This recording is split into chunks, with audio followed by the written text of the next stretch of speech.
So growth goal survey analysis.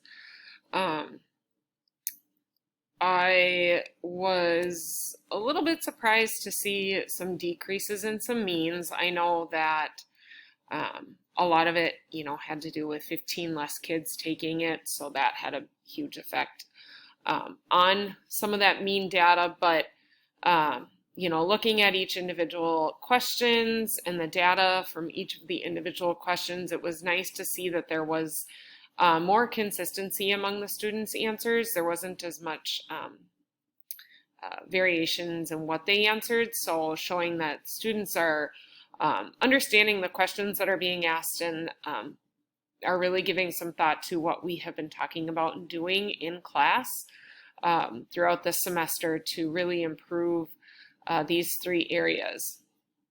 So the first area that I'm going to talk about is the one area that students showed their growth on the survey data, and that was the purposeful homework.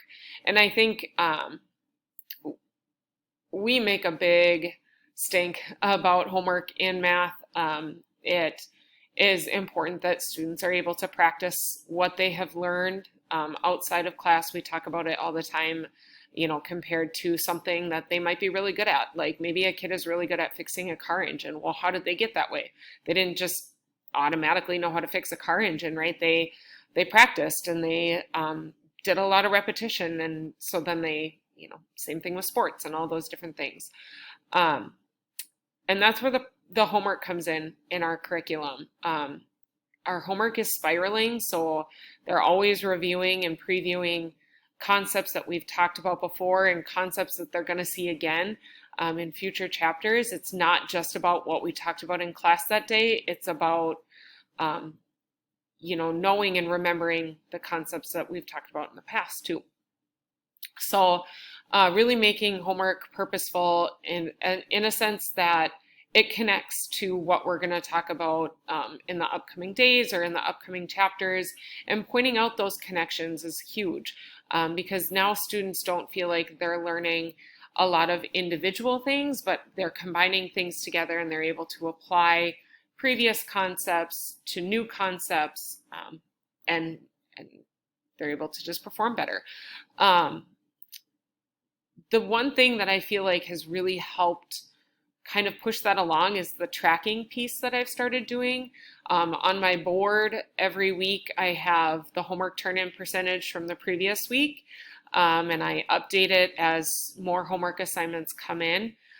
So students are always getting a real-time idea of where they're at with homework turn-in percentage. And it's become a little bit of a competition for some classes. They always, want to beat the other hours in their homework turn-in percentage, and they really take pride in being that top class.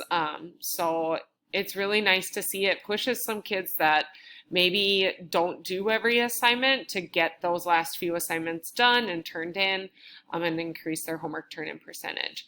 And what I've noticed is they are staying more consistent throughout the semester. My homework turn-in percentage hovered right around 63% for the entire semester. Some chapters are better than others. It depends on, what's going on in that chapter and how much time we have to work on the homework in class. That always helps to get some homework turned in, especially for those kids that aren't going to do it in class. But it's been really nice because by this time in previous years, I'd be down to about 30, hovering right around that 30%, because students, have stopped seeing the value in the homework, even though we stress it and we talk about it. Really seeing that proof of the tracking pieces is huge. Formal assessments, we talked a lot about at the beginning of the year. What does a formal assessment look like in this class? How am I assessing students, even though they might not be getting, all the same feedback as they do on a summative assessment? I look and talk to kids and reflect with kids and give feedback to kids about where they're at on a concept daily. or on a standard daily. And so we talk about, when they do group work and I ask them to turn in a piece of paper that they may have written an answer to a question on, what I'm doing is I'm assessing them on where they're at in the standard and where I think we need to go as a class, based off of how well they do on certain things. And I think students are starting to see, all of the different ways that we look at how we grade them. It doesn't just come from homework or quizzes and that final test. It's the day-to-day work. It's how much are they participating in their groups. It's the short burst questions that might seem meaningless to them, but have a lot of impact on what I do on a day-to-day basis. So I think, the biggest thing in that one that showed a decrease was that last question. Students were able to answer that more accurately than they were able to in the pre-survey. They knew what that question meant. They knew what they were looking for as they thought back throughout the class periods, and they aren't seeing that yet.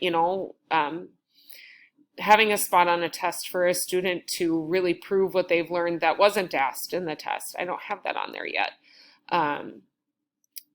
Giving them more options other than a test to formally assess. Sometimes that just isn't feasible. Having them come up with their own test questions. Again, I don't have that, on their tests yet. So that will be a growth area for me as we look forward to this next semester and how I can continue to improve on that formal assessment piece. And then lastly, the tracking.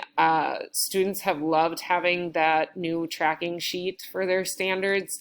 They're able to see where they're at. They're able to see their growth. They're able to, go in and edit their growth. So even though they might have gotten a 2 originally, going back, redoing assignments, retaking tests and quizzes, they like to put that 3 in there. They don't like to see the yellows and the reds, the 1s and the 2s on there. They like to be able to put that 3 on there.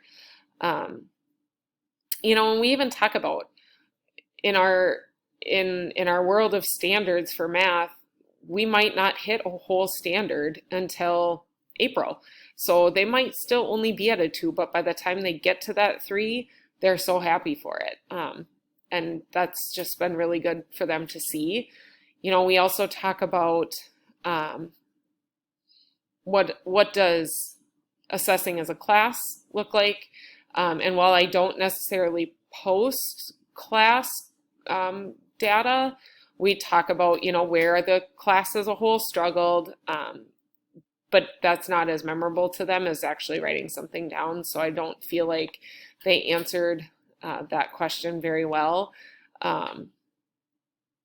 But again, I don't have that posted data anywhere either. So I can see where they would put that, it was a neutral or a kind of agree, but we talk about it, but is it really meaningful? Not quite yet as far as the whole class learning goal goes. But as far as individual goals, we really have focused on that self-reflection, really getting to know the standards and what we're looking for as teachers, so it's not a surprise when it comes to test time, where they think they're at. And students have gotten a lot better at self-assessing, so that's really nice to see too.